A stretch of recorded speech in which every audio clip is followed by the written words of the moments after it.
Welcome to A Voice and Beyond. It's Danielle Soccio. Nice Italian name. Yeah, Thanks for having me. It's so great to be here.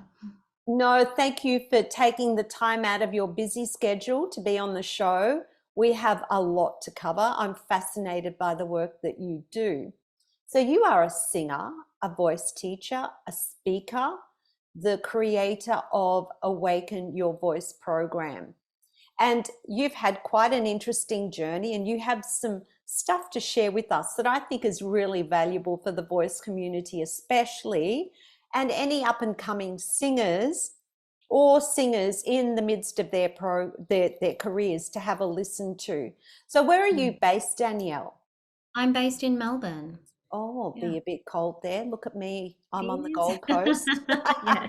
Thought I'd throw the cardi on. Yeah, I won't bother showing you what the weather's like outside. No, well, I was in Melbourne a week ago, so I know it's called layering when you're in Melbourne. It is. So tell us about your background. Let's talk about your vocal journey. Did you have voice lessons when you were younger? Yeah, but I would say that I started in my teens. So if I can really tell you how it started Yeah, is I would I love to hear that. I had no idea that I could sing. I had a natural ability, and my father would sing a lot around the house, and very, very beautiful, natural operatic tenor, and never thought much of it. And then my parents took us on a trip to Italy, and I got to meet my cousins. And one of my cousins ran the church choir Mhm. in the town where my father was from. And I would, of course, I just wanted to go with her all the time, because I could just join in singing the songs. And one day they all just sort of stopped, and they just all turned around and were staring at me, and they were like, "Oh my God, you can really sing." And I was like, "Oh, okay." So that was my first, you know, acknowledgement of, "Oh, okay, I'm a singer." Right. So as soon as I got back from that trip, I just, came back. I was in high school. I started auditioning for the school musical, and the second year I auditioned, I got the lead role. And it just continued from there. And then I started training, my voice. And it just started with, in those days, there were a lot of sort of opera singing teachers. It was very classical. There wasn't Mhm. so much, commercial contemporary singing coaches around. So that's where it all started. And um, yeah, so Yeah. Back in the day in Melbourne, Jack White was the teacher who had mm, all the students. I don't know if you've heard of Jack White. I I have, and I believe he was John Farnham's vocal coach maybe for a while there. I That's don't what I know. Yes, but I think he was a little bit before my time. So Yeah, yeah, I never yeah, really crossed paths with him, but he was a big name back then. he was. And I went to Boiler Ritchie, who was teaching the young talent time people and people like Rick Springfield, Daryl Cotton, all the touring people at the time. And she was Yeah, based in North Carlton. And she was teaching contemporary lessons at the time. And right. I just happened to find her by mistake because she was the closest teacher to my house. I lived in Yes. Northcote and she was in North Carlton. And So that's the thing. Yeah. My mum found a singing coach, near us as well, in Baldwin. And so she was an opera teacher, and I was with her for a few years, but my parents didn't know. They didn't understand that there mhm, was anything different. Yeah. So yeah, I'm grateful for that foundation in that classical training. yeah. Was that the music you were singing those at that time? Like having those classical lessons, what was that experience like for you? I don't know. I was just so young, and I think I could just do it naturally well. So I I enjoyed it, but then the influences started creeping in. So being a teenager, I wanted to be Mariah Carey. I wanted to be Whitney Houston. And it's like they're not singing like that. And once I left high school, that was then my next thing to find some vocal coaches who could help me be like them. And I went through a number of coaches, but you know, unfortunately, there wasn't a lot of vocal technique taught, you know. So I think I was just getting by more on what I could naturally do, and really started a whole career too. Like I started performing, I was gigging, I was singing everywhere at that point, from, you know, people's weddings to, you know, cover bands, and then I started writing my own one woman cabaret shows, and, you know, I was on the audition circuit for musical theatre a lot, and then I started getting the television gigs as well, and doing carols by candlelight, and Wow. the Good Friday appeal, and all those sorts of, you know, big Channel 9, Channel 7 events, and it was wonderful. I was on this great ride, and I can honestly say that I felt that at that point I was in my element. I was so was enjoying singing, and I could do it well. And then something started to shift, and that's probably what we're going Yes. to talk about. Yes. Yeah. Well, tell us I about guess, that. We can segue into that. yeah, I guess I got to the point where I would start to notice that what was, you know, always so effortless maybe wasn't as smooth and effortless as before. And that's because I didn't have great vocal training. You know, I didn't really have a foundation of a very good vocal technique.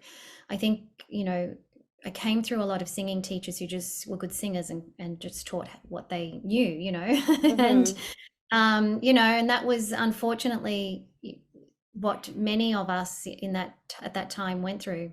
Unless that you went to a teacher that taught a methodology, because there were And teachers that were starting to teach methodologies like speech level singing, a still.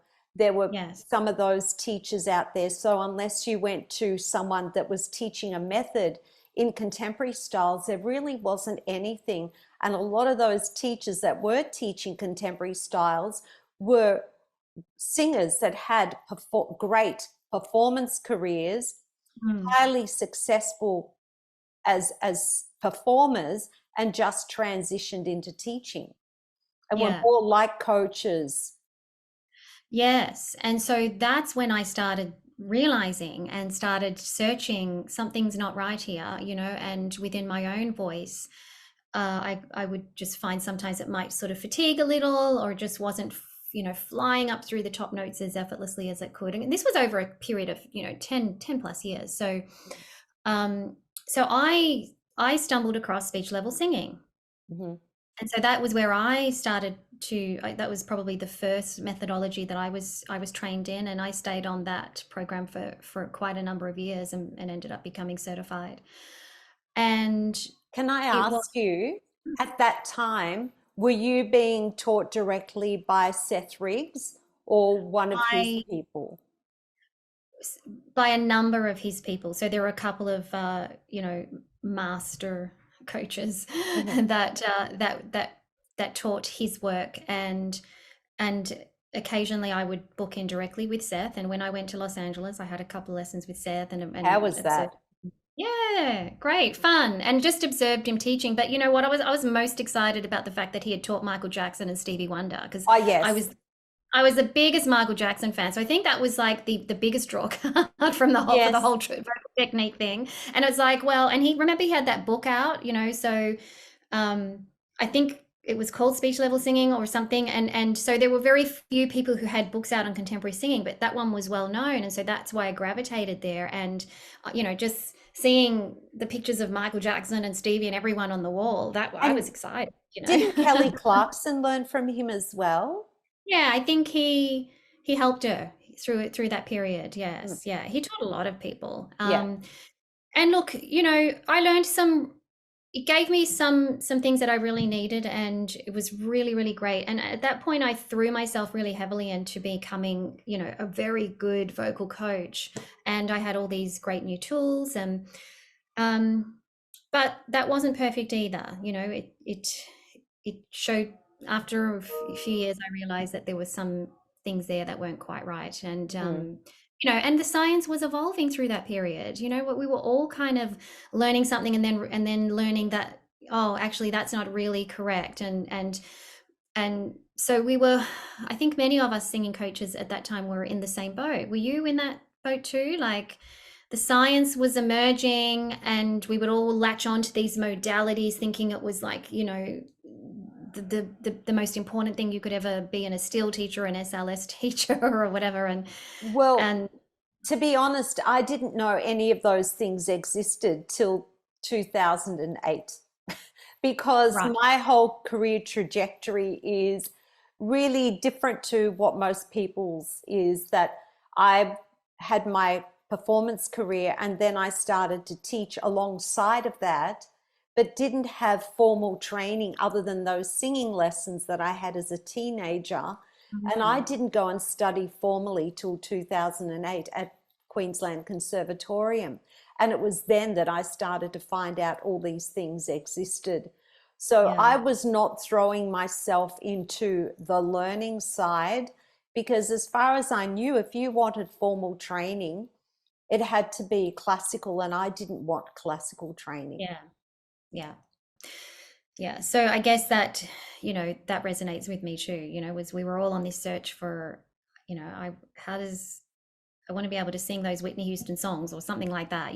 So it was an interesting time, but it was very technique and technically focused. And for a period of time, it worked. It was exactly what I needed because it was some of the missing pieces of the puzzle.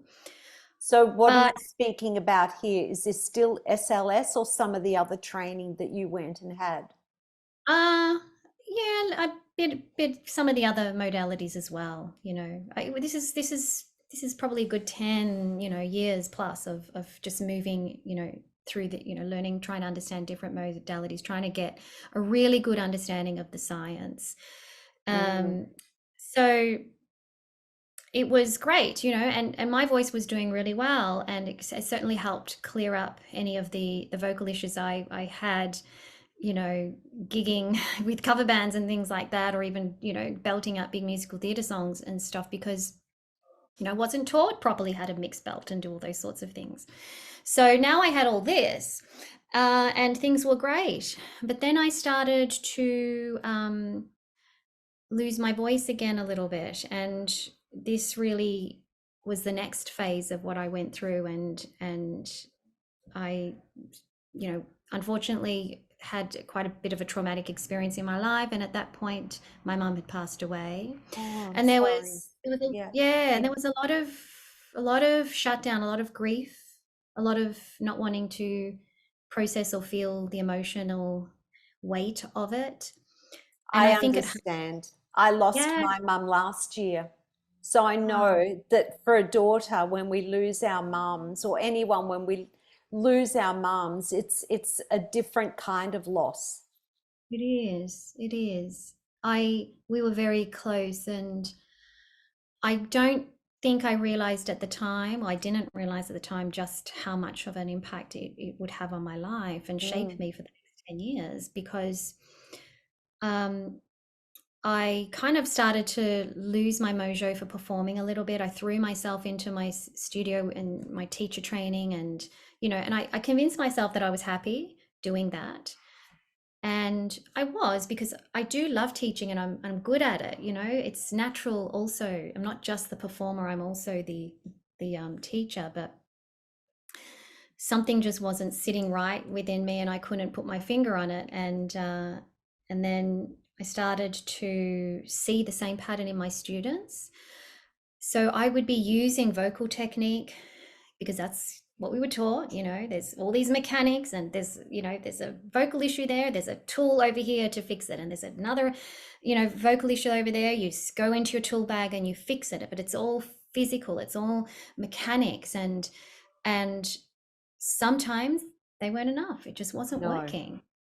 And I would naturally be able to, I was always a very emotional singer. I could connect into my emotions and just sing from that place, but that was something that was natural for me, but it was very unnatural for many people. And when I would try to get them to go into their emotional centers to be able to connect in, you know, with the songs that they were singing, there would be like a, boom, a shutdown, you know, like a physical freezing of some part of their body, or, you know, they just didn't want to go there. And, you know, I started to see these patterns in my clients, and then that tied in with me feeling somewhat tight in my throat, like there was something Hmm. stuck in my throat. And I went Yeah. to every top vocal coach, you know, online lessons, you know, with people from overseas, like all the top vocal coaches, you know, I could name them, Yep. but it doesn't matter, Yep. you It know. doesn't matter. And everybody gave me another tool, another technique. Oh, your jaw, oh, your vowel, oh, this, that, you know. Oh. And I was like, how is this possible that after all of these years of becoming so proficient on my technical instrument that I still have technique issues? And they were trying to fix it with technique, and it just was not getting better. And I Mm. started to get very stressed Of because course. my singing was everything to me. Like the performer, Danielle, was just like my identity, and the love, the joy of singing, and to have that now started to shut down on me. My Mm. world was kind of crashing a little bit, and so Mm. through that kind of flat period, I something just told me to throw myself into some other training or some self-care, and just start to understand what's going on with myself. And I did, and I threw myself into this self-nurturing part of my life, of just getting to know myself and heal my heart and dive into all this emotional stuckness in my body. And it was just the most amazing, wonderful thing that I did.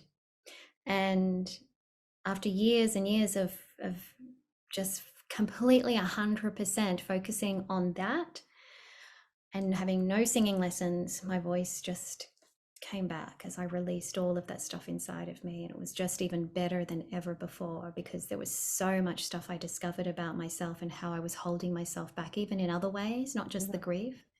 Mhm. And then that's how I've arrived at where I am today with the Awaken Your Voice work that I do, which is singing is not just about vocal technique.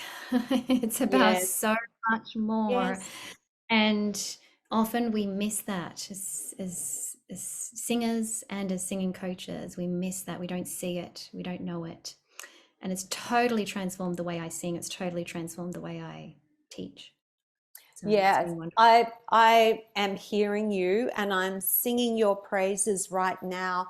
I'd be interested to know what were some of the things that you studied in regards to self-care.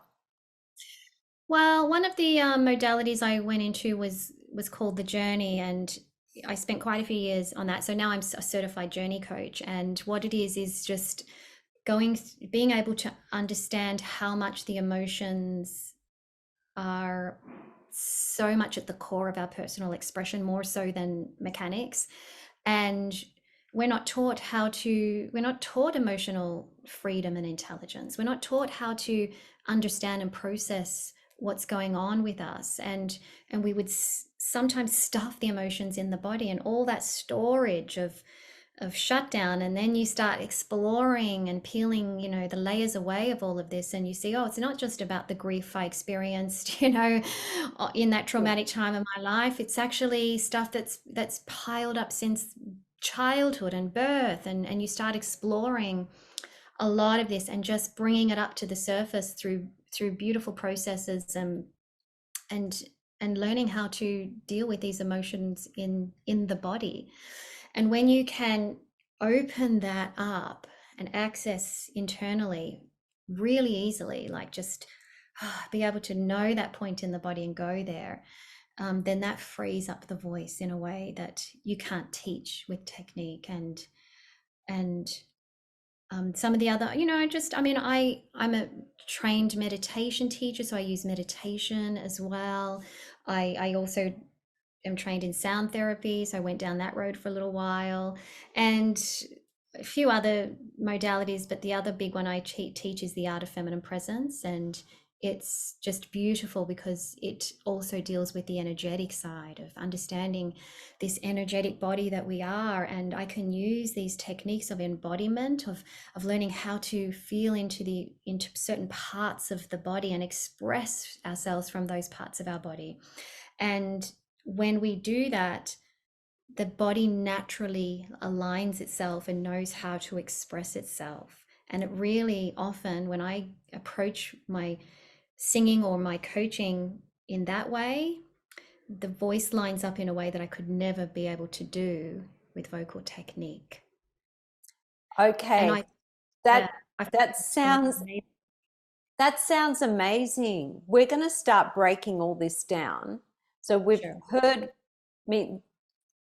I can totally understand you wanting to go and look into other modalities, because if singing lessons aren't cutting it and you have that emotional intelligence to go, okay, there's something more going on here, and dealing with this alone is not going to cut it.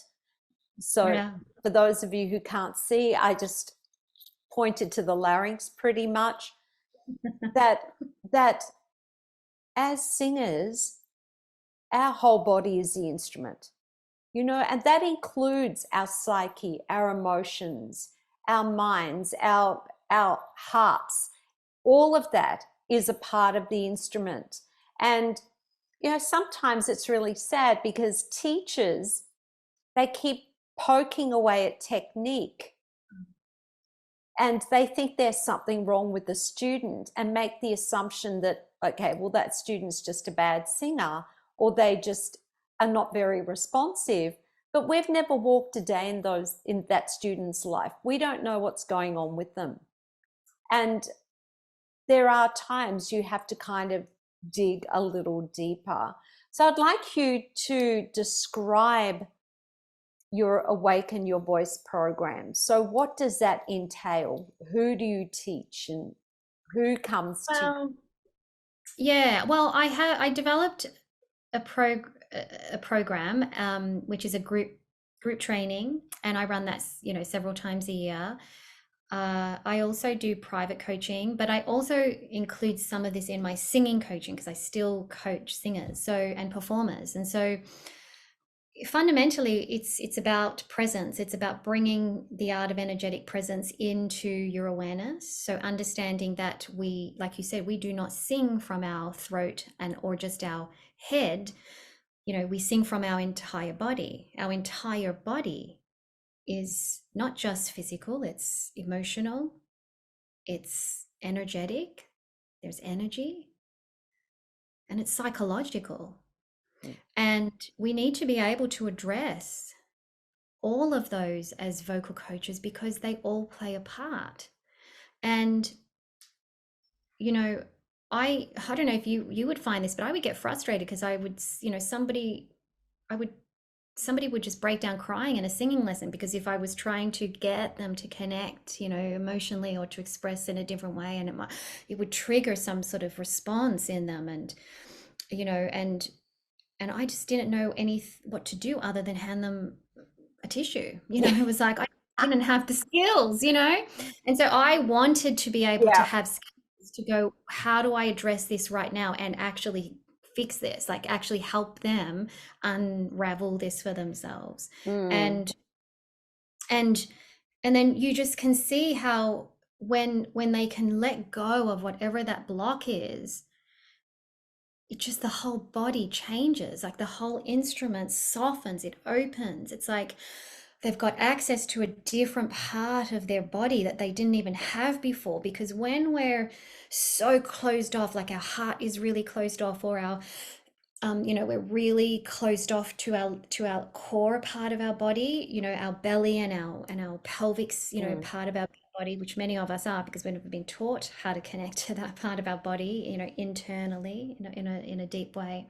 Then, we're very much being taught to operate at this mental psychological level, and that's culture too. That's just society. We've been brought up that people the brilliant people in the world are brilliant minds. They're not necessarily people who are not academics but just know truth and spirituality and things like that. Like, Intuitive.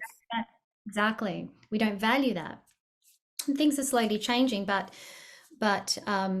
I think what I would start to see in especially through the art of presence that I teach is that people were just trying to sing from this part of their body, and I'm pointing to my head and my chest and my throat, yeah, and it's just all stuck up here, and because the mind is ticking over, and when we're trying to sing and apply vocal technique, it's creating this pattern in the body of you know I'm just producing sound from the upper part of my body. Mm. And that cuts us off from everything that sits below. And everything that sits below is the heart center, the gut, the emotions, the Yeah. intuition. Yes. They call Yes. the gut center is the power center of the body. And that's like the house of all communication, of connection to creativity. And if we're not learning how to actually tune into those parts of our bodies, these centers of ourselves, these spiritual centers or power centers as they call them. Are you referring to chakras? Not specifically, but Okay. yes, it can be tied into it. But like for instance, they say that this core power center of the body is perhaps, made up of those lower chakras, um, Mm. and you know, we are not taught to communicate from this part of ourselves because we've shut it off, Yes. because for so many reasons. There's so many emotions stored down there. There's a lot of trauma stored in our heart. There's a lot of, there's a lot of internal energetic blocks. And what I help people do is tap away at all of that, bit by bit by bit, so that they can fully express with their entire body and their whole instrument. And I've had situations where I've had a student, the first time I really did this, because I really struggled to incorporate this into my singing coaching years ago, because I was so afraid of being the woo woo singing teacher. I just didn't want to.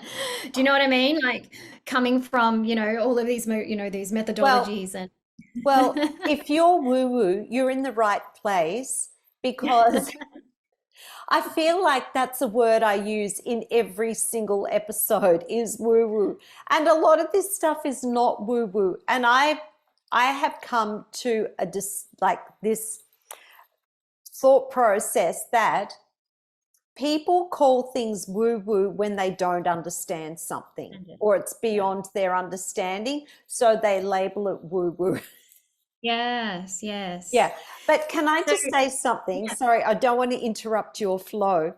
But when you talked about the box of tissues Hmm. and students crying, and all you could do is hand them a box of tissues, I had that experience myself as a singing student. Mhm. And that was when I was in my postgraduate studies. So Mhm. I was singing What I Did for Love from a chorus line. Yeah. Yeah. And something was going on in my life at that time that was really traumatic. And that Mhm. song 100% resonated with me. And I remember being in that lesson and I just burst into tears. Like I just had this emotional breakdown. And my teacher gave me a tissue and said, okay, let's keep going. And I was like, I can't, my voice isn't, there's just nothing there. There's nothing happening. So yeah, I And resonated with that. yes, and I experienced that too. I remember when I was doing some of my teacher training after mum passed away, and I was choking. Like I don't know I didn't know what it was back then because I didn't understand all this. And I just would spend half the lesson crying, you Mm, know. Um, I remember going to Los Angeles and having a lesson with a Broadway star. Oh God, she'll come to me in a second. And it was just after that time, and I ended up spending the whole time crying, but she yeah. just held me in this embrace, and I was lucky that she kind of got it. But that's what I needed. I needed to open up this pressure cooker of emotions that was stuck in my throat and Mm. my heart, my gut, and for me to be able to get my voice to function in that most natural, organic way that we can get it to do.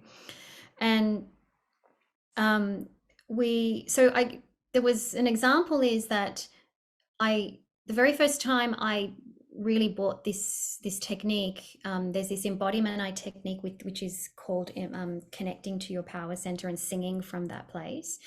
And so the very first time I tried this in a singing lesson, I had this student who who just could not move past his head. Like, you know, every time he would sing something and make the most tiny mistake, he would just beat himself up, in the middle of the That's lesson. Oh, singers, though. That yeah, is singers. We are all in our heads. We're so hard on ourselves. absolutely. Yeah. And then every time I took him through vocal scales, it was just the worst thing. Like it would just jam him up because he would just be in his head about trying to get it right, and it just sort of took him out of this natural state of singing. And he had such a beautiful natural instrument. And so eventually I just went, I can't do this anymore. I've got to bring my woo woo in, So I just went, let's just do this. And I knew he would be open to it. I sensed he would. And I said, I took him into his body, I connected him into his power center, and he just got into this deep, deep, deep stillness. And it was just, oh, it was beautiful. Just this silence in the room. And he was just in this deep, deep meditative state. And then I said, sing the song. And usually he would always forget his words as well, like lyrics, he would just always stumble. And he went, and he was singing My Way. Oh So it my. was just Okay. such a beautiful moment. Yeah. And he went deep into his soul and just in his body, connected into his power center. His heart opened up and he sang with every single part of his body. And I was in a small studio. He was literally in front of me, and I swear I could hear the sound coming out of every limb of his body. Like it was coming out of every pore of his body. It wasn't just the sound coming out of his mouth. It was just the most amazing experience. And when Wow. he soared, he didn't forget a word. The sound was beautiful and free. And that's when it hit me. And I went, The just to see missing link. The missing link. we just lost our way. Singing is self-expression of the deepest part of ourselves and our soul, and that's why we sing, and that's why we write, that's why we're artists. It's art. It's a moment of creativity, of just picking up a song and creating something beautiful in the moment.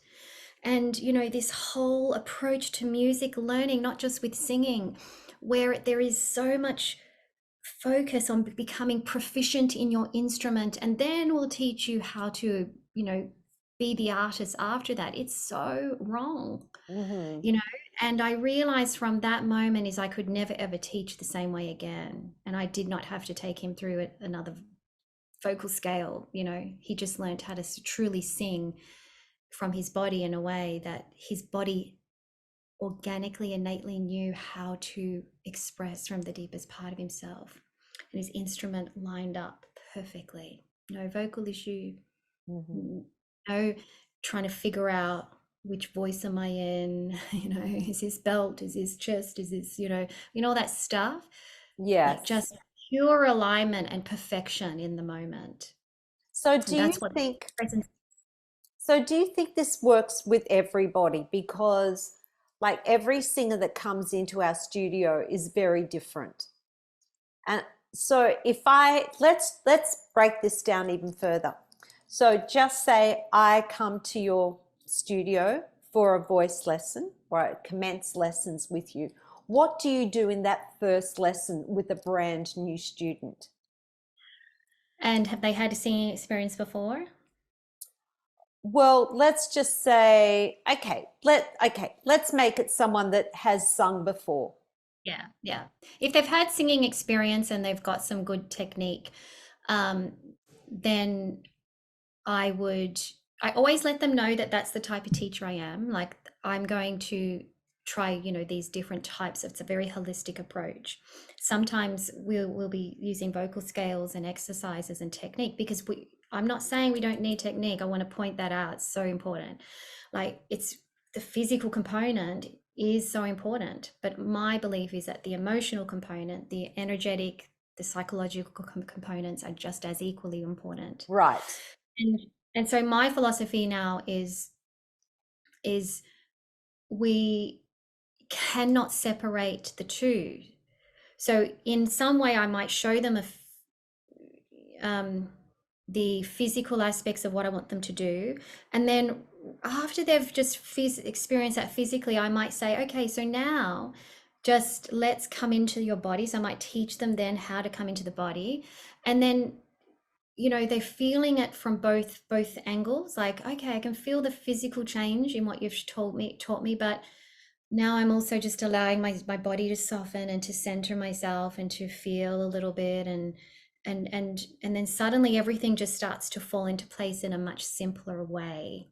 Do And you it's that get alignment. them, sorry, do you get them to sing first? Like, do you listen to them sing before you do Oh any of yes, this work? Yeah. yes, I've done all that. Sorry, I didn't get Okay. into the Yeah. specifics, but yeah, definitely. I get them to sing. I get them to do a couple of vocal exercises for sure. But I guess I'm now at the point where I can intuitively hear what's needed. I can actually see the tension, or I can hear the tension in the body. I can hear it in the throat. I can hear it in the chest. I can hear it in the gut. I can see it because of everything that I've learned. And so, and I've always That's been, amazing. yeah, I've always had that intuitive kind of nature. And so I've just developed it so much so Mm. that I can go to a concert and hear somebody sing on the stage, and I can hear what part of their body is blocked. Like, Really? I can hear the tone that's coming out of their mouth, and I just know exactly what's going on. Like, it's And so, pretty amazing. okay, so give us an example, not a person's name, but tell us somewhere where you've been to a concert where you heard a blockage and what you would do with that person. I can, okay, so this is no one famous. This is somebody Yeah. who puts on shows. I can hear that she is a very, very good singer, like a great singer. But what I can hear is that the tone is coming out of her body in a slightly hardened, slightly, kind of trying to find the word. No one's actually asked me this specific question before. Tone, Sorry. it's not that they're not, it's not necessarily flat, although it could be slightly, but it's just this hardened sound, which sounds that it's coming from the chest or the throat and out. That there's nothing ground. That's what I'm looking for. They're not grounded into the core of their body. You see, when we're fully grounded, where the weight, the center of our weight, yeah, shifts from this upper part of the body down into the core. And Mhm. so the whole center of the energy of the body is in the core now. And then this opens you up through this whole pelvic region, belly, rib cage, heart, lungs, throat, head, mouth, like everything now just can open. So if you think about that being closed and constricted, the sound sounds thinner, forced, constricted. You can hear that, Yes. in that you can hear Yes. that they're not seeing their full potential. Mhm. And sometimes you can hear that they're thinking. You can hear it. Yeah. You can just hear that they're hitting the top note, and that they're, you can almost see their brain ticking over. Am I getting this in the right place, type of thing. There's no freedom, Mm. no emotional, energetic freedom. Yeah. you know and you can feel that. Energy is, you can feel someone's energy in the room. Yeah, like, this is not something that's just strange. It's like we feel a person's energy, and the energy of a person who's in their thinking head is completely different to the energy of a person who is soft, grounded, open. centered, Mhm. connected into the essence and the soul of who they are, open to being vulnerable and raw and transparent and seen and heard in the moment. That's the sound we want, not the head try to do it properly. Like you can even hear how my speaking voice has changed because I'm kind of up in my head, like get Yes, this right. yes, yes. Application, now my throat. So what happens is the larynx has come up a touch. It's tight. There's constriction. You can hear it. My whole body language is now. I can see how the energy is up in my head. That's what a lot of singers are doing. They're singing like this, Mm, as mm. opposed to whole body open, you know, completely open on every level. Yeah. Yes.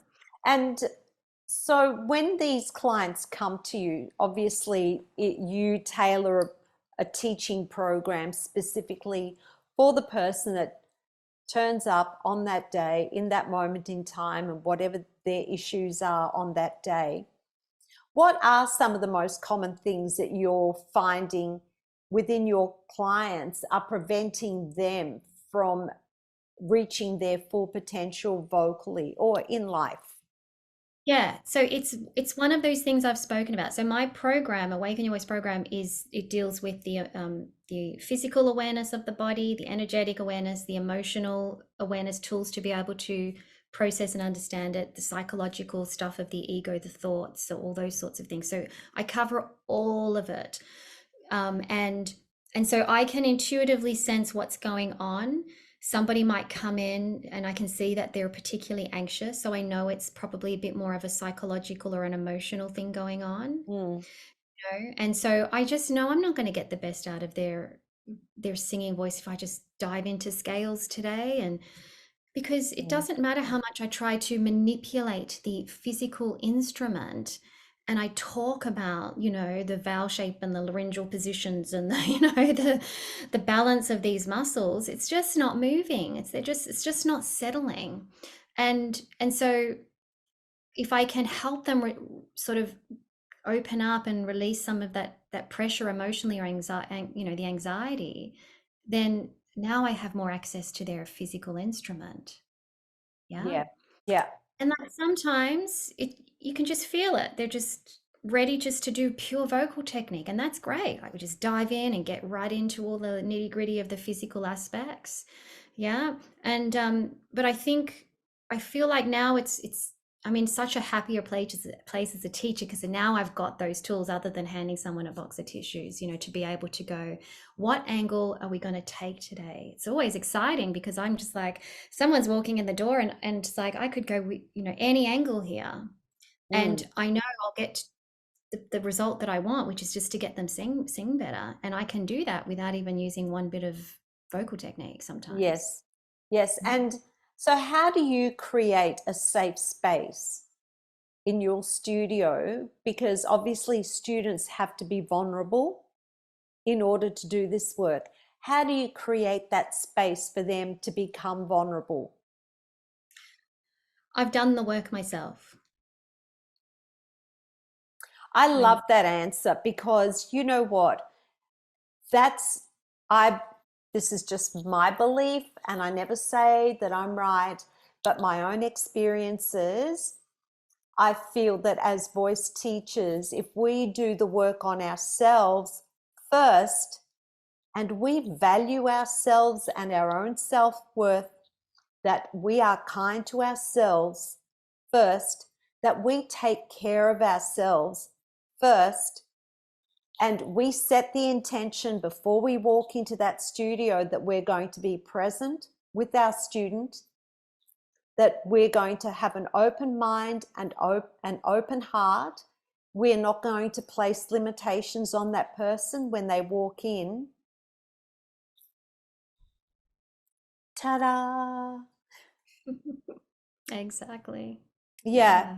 because I do that every day. Like when I'm teaching, that is how I approach my teaching. And I've had to learn that.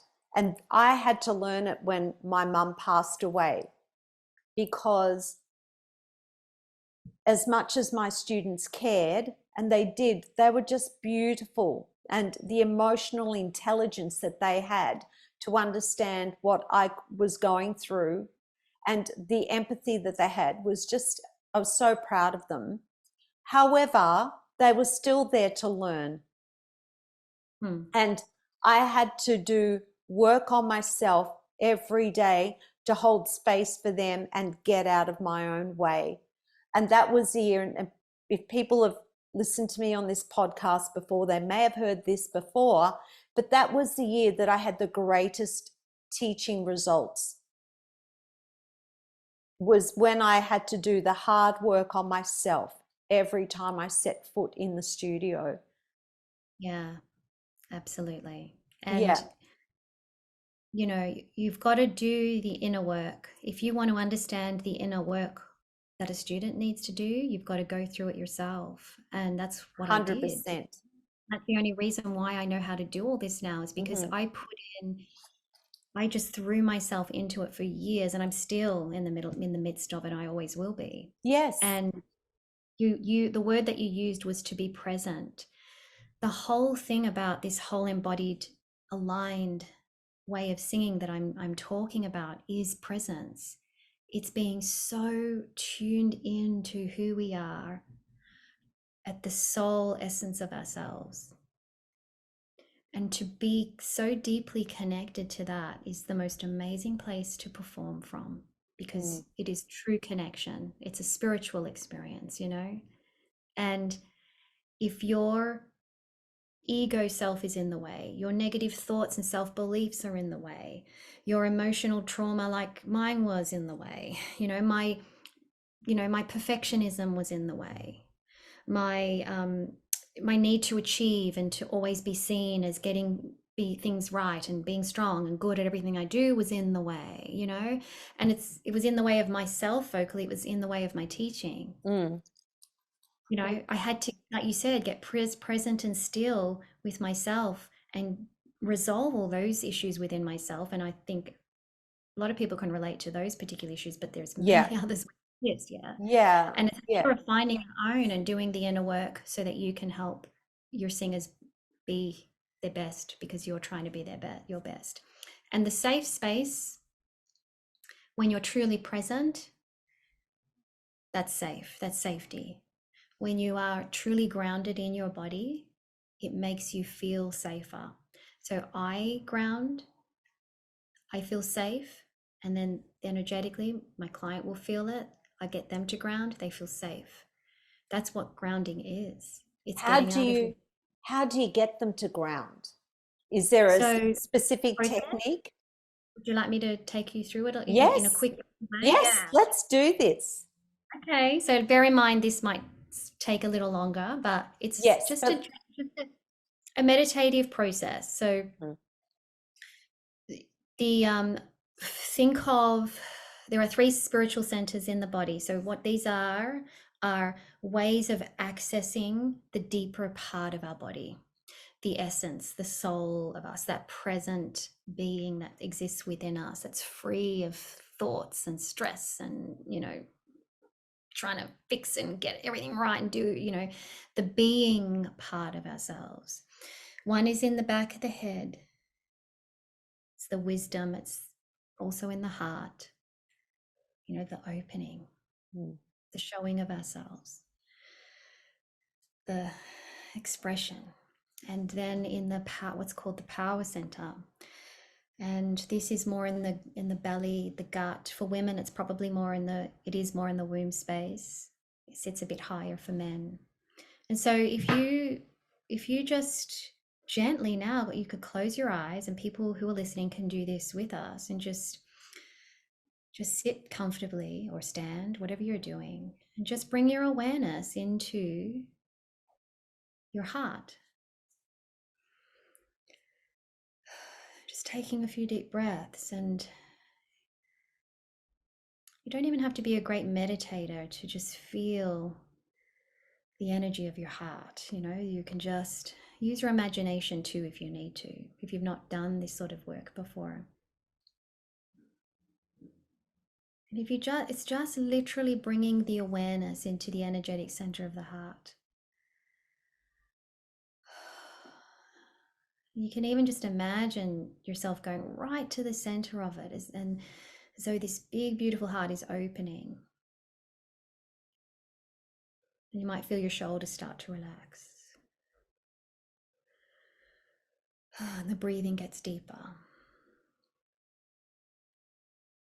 And as you practice this more, you may not be immediately experiencing this at a very deep level, but as you practice this regularly, just sitting in your heart space, the heart communicates to us so much. Our passion, our drive, love, openness, vulnerability, all these things that make us great entertainers. And if you're feeling blocked in that part, you might notice that that's something that you need to spend a bit more time just allowing yourself to simply be in the presence of your heart and hear what it has to say. And then the other one that we can drop down to is that power center. So this is kind of coming down the spine now. And you're bringing your awareness into your belly. It's about 5 or 10 centimeters below your belly button. And then for women, I often get them to go deeper into their pelvic bowl, their womb space, this center of creativity. And this part of our body, we're not used to accessing internally, and bringing awareness into this part of our body, especially as women. We were taught to not show this part of our body, not express ourselves from this part very much. Do you know what I mean? Like that. Yeah, so we've been taught to not go there. And also this is where we house a lot of those deeper emotions, and we hold a lot of stuff in here. A lot of our traumas get locked in this part of our body, and so it's not necessarily comfortable. So we've learned to just shut from it. Yes. And if you watch teenage girls, how often do they put their one arm across that part of their bodies? As soon as they don't feel safe, they block that part of their bodies with their arms. Absolutely. There you go. See, it's just prevalent. And Yes. when we actually meditate and just sit in that part of our body and be present with it, you just literally spend time sitting with it. You can spend a few minutes, you can do 10 minutes, whatever you want to do, and just feel your energy dropping even more and expanding in that part of your body. And then you start to feel that sense of grounding and spaciousness opening in the body, and that sense of safety starts to connect in. But what most importantly all of this does is it brings our attention away from that monkey mind. Yeah, some people have got baboon minds. And when we can have a tool to simply disconnect from the part of ourselves which is keeping us blocked, overthinking, overworking, processing, analyzing, applying, when we can get out of that monkey mind head and we can be in our body, that's the most important first step. And then learning to communicate from these parts of your body, that's another thing that I teach. So it's That's amazing. I feel amazing right now. Okay, people, this is done. I'm going. I'm going to go and have a sleep. No. No, that was so beautiful. Honestly, because what I do when I have a student that comes in and I know there's something up with them, I can tell by their body language, I can tell by the way they hold themselves, I can hear by their speaking voice, I can hear by the words that they're using. And that is because we've done the work on ourselves, we're out of our own way, so we're receptive and intuitive. As teachers, when we do that, we don't need to hear them sing to know that there's something up. Yeah. And you just know there's no way you're going to be able to work with that student. You can't sit at the piano, do the exercises, do anything with them. You have to get them out of their heads. I generally get them to lie on the ground, close their eyes, and I just start with some gentle breathing. And I'm constantly saying, there's no judgment here. Just focus on your breath. There's no right or wrong. Just Yeah. focus on the breath. Let it be. Just let it happen. But I'm going to try some of what you just did. Yeah, I'll definitely. let you Because know how it goes. you're just doing an embodiment practice. You're bringing Mm-hmm. people out of their anxious state or emotional state and into their body. You Yes. just simply drawing the attention to to the truth. I that's what I haven't spoken about yet. The Yes. truth is found in these parts of our body. The Our truth is not bodies don't found. lie. Our truth is not found in the monkey Mm-hmm. mind. Mm-hmm. You know, I can't do this well. Things are not going to work well today because I didn't sleep well last night, and blah blah blah, and all these things. It's actually not true, because all you have to do is be in the body, as you said, and suddenly everything works perfectly. Yeah. This body Yes. is so much more intelligent than our monkey mind, and it accesses the truth. And the truth is, we're here to express ourselves Mm. wholeheartedly, with our whole body, us from our soul. And if people can bring this not only into their singing, but to their everyday life of connecting with each other.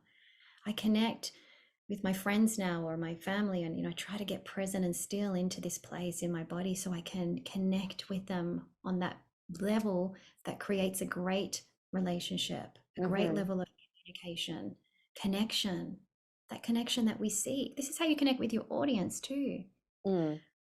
not with a wall up. Absolutely. Absolutely. And I had a guest that said, our bodies tell us the truth, but we just have to learn to listen. Yeah. We have to get out of our own way, get out of our heads and listen. And that's the problem that a lot of people, and even those of us that do, we don't always listen. Yeah. We don't always. And when we don't, that's when we get into trouble. Either things happen in our lives that we didn't listen to the signal the body was sending, was to say, don't go do this thing because it's not the right thing for you. Don't hang around this person. They're only going to drain your energy, whatever it is. So I do try and listen to my body as much as possible because it will always guide me. And it's almost like, for me, it's in that solar plexus area. That's where I find my guide is. Sometimes a little lower, where you're describing, where maybe um, around the what they call the sacral chakra. That below the. But generally, if I listen to that part of my body, it will tell me what I need to do. So I'm just as woo-woo as you. That was woo-woo. That was woo-woo, people. And that's fine. I'm embracing and owning my woo-woo right now. But I want to ask you, because as teachers, we're not therapists, right? Mhm. We're not psychologists. We're not counselors. And our job is to teach voice. Where do Mhm. you draw the line in terms of boundaries? I trust, as I said, I tend to trust my intuition, but I'm also very much, out there that this is the type of teacher I am. It's just, there's just nothing else I can do now. So for me, my message is out there. I let them know that I have a holistic approach. Um, Well, what's a boundary violation for you? Boundary? Well, a boundary violation would be me, like you said, me getting in the way and thinking that I can solve somebody's problem. I mean, I use the tools that I am trained in. I mean, I'm certified in a lot of embodiment modalities, right? So I've got the tools. Yes. So I go as far as I can with the tools that I have. But this is not, it's not therapy, because it's not like, therapy is just one modality of being able to help someone overcome any issue that they have in their life. It's just one approach.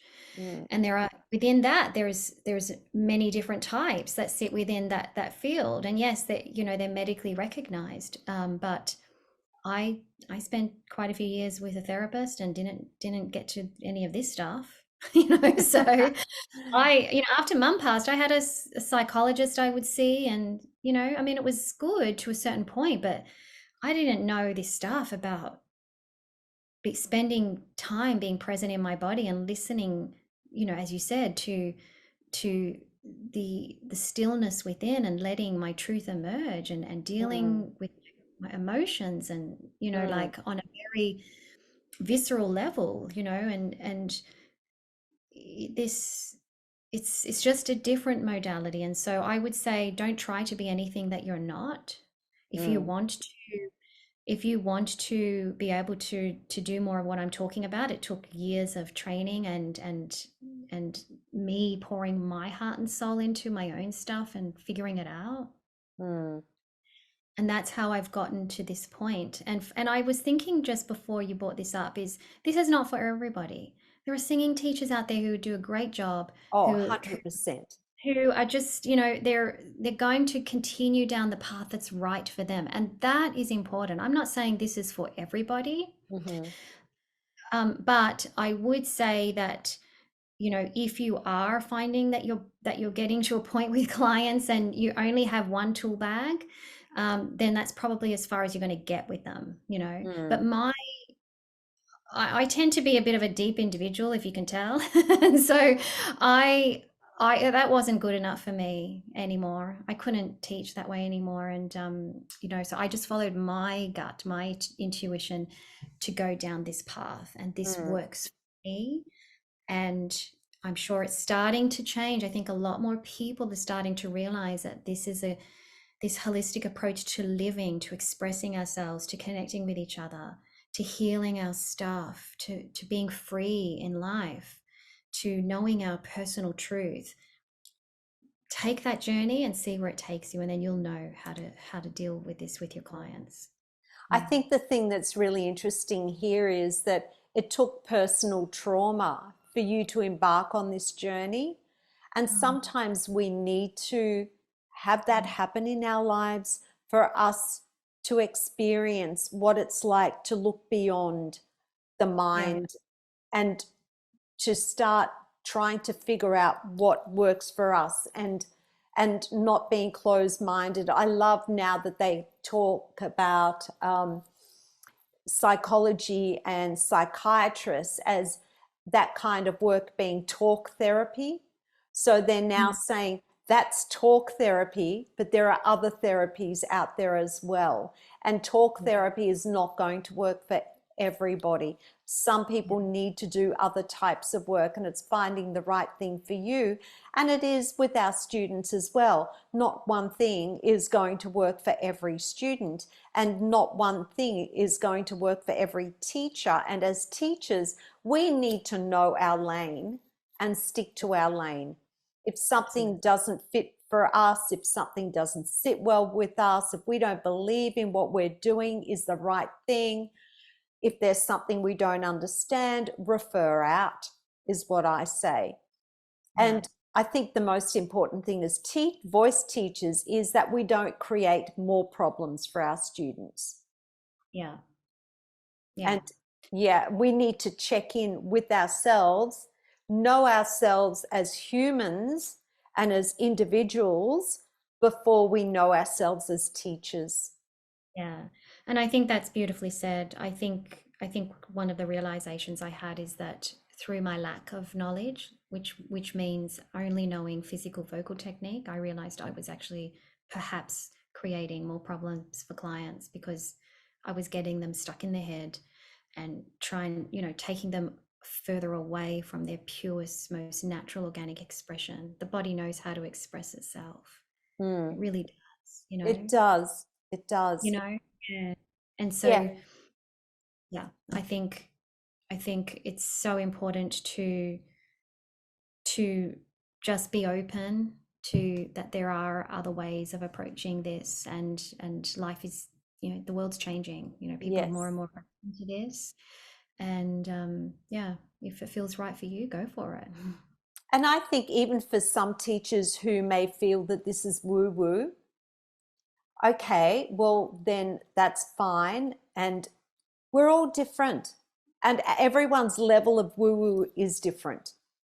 But I think in just listening to you speak and the language that you use, and I can imagine the language that you use with your students, I think even that is a great place to start, is just mind your language with your Mm-hmm. students. If you can do that, and Mm, not setting them up for failure and not being critical of them, and mm, don't use words like good or bad, right or wrong, mm. and approach everything with an open heart. Even that is a good place to start, I feel, is just checking in with what words you're using in the studio without it Yeah, being woo woo. yeah, and look, it's just our ego that thinks something is woo woo because that's just a psychological like process. If it's just a word. It It's is. like we're human, and humans are. If we think that we've got it all figured out, like I don't profess to think I have it all figured out yet. I'm still on my journey. But to think that we know everything or we have it all figured out is Yeah. wrong. I Yes. think to be open, as you said, is what's going to make you more accessible, you Mm. know?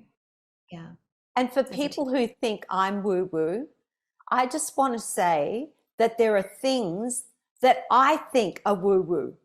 There are still things I think are woo woo. So I'm not 100% woo woo. Like I'm not all there. There are people that are way beyond me, and that's okay. As long as we're good human beings, we're not hurting anyone. Our students are thriving and they're happy and doing well. Let's just be who we are and let's just not judge each other. Now we're going to start wrapping up. Yeah. What advice would you give to our voice community as someone who's been on your journey that teaches all these different modalities? What advice would you give? You summed it up there a little bit. You said, be who we are. Be who you are unashamedly, unapologetically. Find what that is if you don't know. And if you can find the truest expression of your soul, then life is good. And if for you it's to go down a type of, teaching path that I have gone on, or you have gone on, or you've got a totally different outlook, that's be who you are. And follow those little breadcrumbs, because sometimes you get a little kind of opening into something, a new idea or something. And my advice is try it, follow it, see what Mm, happens. mm. Be in the mystery of the unfolding of life. It's exciting. Don't get locked in to I what you think think is mm, right. beautifully said. And I just want to add to that, if I may. Mm. I just want to say that a lot of people are judgmental of things they don't understand Mm. for fear of understanding them, for Mhm. fear that it may expose them, for Yes. fear that, oh, what if that makes me lesser? Their ego and their fear is what creates that judgment. And I think if you're good within yourself and who you are as a human being, then you will be far more open to exploring. Yeah, I agree. This earth suit that we live in, it's driven mostly by our ego self, and this unraveling of our ego helps you become more open to possibilities, because we start to relinquish the connection to our identity that we've always known. This being in survival mode and trying and achieving and doing, and like all of those sorts of things is based on all the way we've been sort of conditioned to survive. Yeah. Absolutely. And Absolutely. Okay. disconnecting from that is power. Yes. Danielle, we're going to wrap it up here. Look, thank you so much for your time and for being so open about the work that you do. And you do it with great conviction, and you really do like own it, and you do believe in the work that you're doing. And obviously the proof is in the students that you teach and the clients that you work with. So well done to you.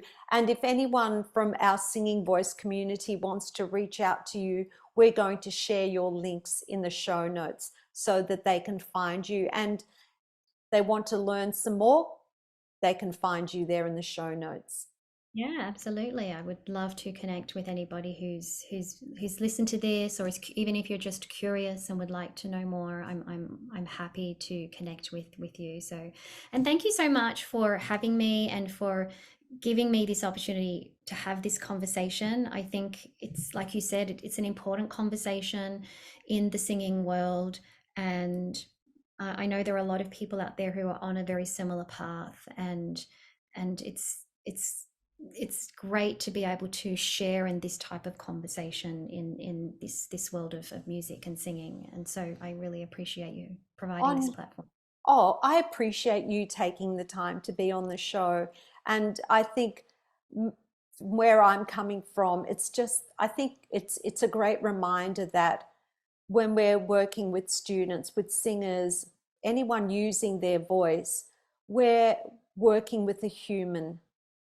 And not all the voice science is going to show us and teach us and guide us in what we need to be doing. And we need to just remain open to that idea that there's more out there, but we are working with a human being.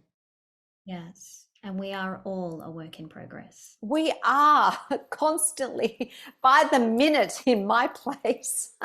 Amazing. Amazing. Thank you. Look, Thanks, Marissa. okay, take care and look forward to connecting again sometime, maybe in Melbourne. Yes, I would love that. Thank you again. Okay, take care. Bye.